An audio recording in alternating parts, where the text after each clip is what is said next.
alting fungerer dernede. Aha. Ja, så... Ja, basically... I Kassar, Aha. så er der sådan noget kultur med, at når ens... Hvad hedder det... Førstefødte, så hvis man er en mand, så ens førstefødte bliver... Når ens førstefødte bliver 16, ens førstefødte dreng bliver 16. Aha. Så er der en kamp til døden.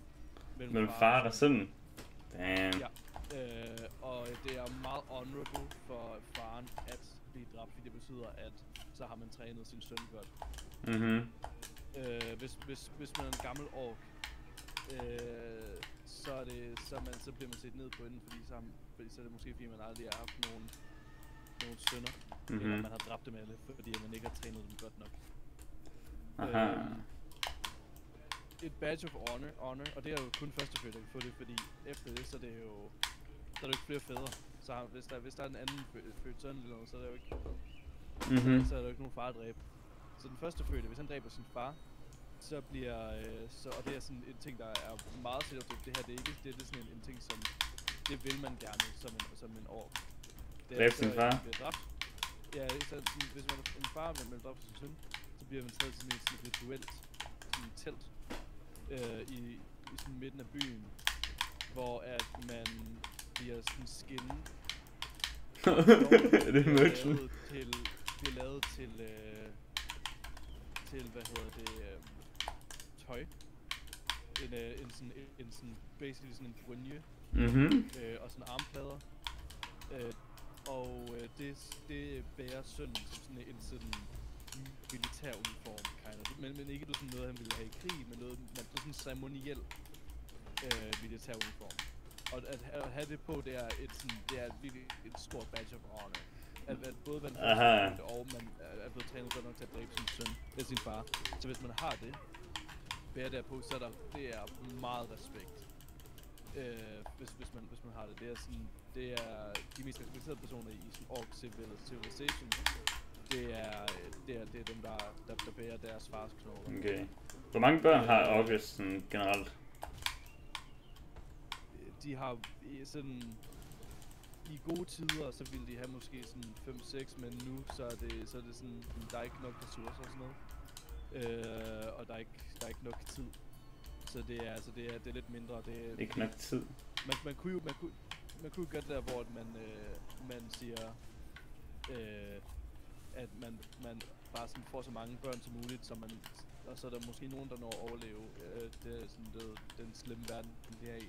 Men fordi at der er mindre energi til at træne ud, der er mindre mad, der er mindre tid, der er sådan til at gøre det sådan noget træning og sådan noget, så er de for det meste færre børn, så det er, de ikke skal gå, så det ikke skal blive brugt alt for meget tid og energi på at træne alle deres børn til kamp. Og det er alle orker, der træner deres børn til kamp, eller hvad? Hvad? Er det alle orker, der træner deres børn til kamp, eller hvad? Ja, sådan fædres job, det er basically sådan at træne deres sønner til at blive kampfærdige. Og det er noget, de alle sammen gør? Ja. Okay. Det er sådan rite of passage at kunne slås. Jamen, er det sådan meget sjældent ting, at folk ikke koncentrerer til normen? Eller hvad? Ja. Ja. Det er ligesom vi i Danmark tager i skole. Det er kultur. Det er tradition. Okay. Det er jo mærkeligt, hvis nogen ikke sender deres barn i skole. Så kommer politiet jo til og napper barnet og sender i skole, fordi det er noget, de skal. Det er en del af den verden, vi lever i, det er, at de skal kunne slås. Alright. Fordi at orkerne er vant til at have rigtig mange fjender. De engang var menneskerne deres fjender, og det er de kinda stadigvæk, med de blevet bedre venner. Så havde de elverne som fjender, så det er bare, der er meget fokus på at kunne slås. Aha. Fordi man skal kunne beskytte sin familie. You know? Alright. Især fordi Kassar er mindre powerful end Grækenland. Så i Grækenland der er det jo ikke set lige så meget op til, især fordi mennesker er typisk sådan, ikke lige så sådan stærke som orker. Ja, De er kun ja. stærkere. Så det, men der er der en mere, i Grelof, for mennesker er der en større fokus på, at det er soldater, der bliver trænet, det er soldater, som sådan beskytter dem, og så laver de sådan goods and wares, hvor de kan så, der er der sådan en, der er de færre orker, de er mindre powerful, de har ikke en stor hær til at beskytte dem, så alle ting også. Okay.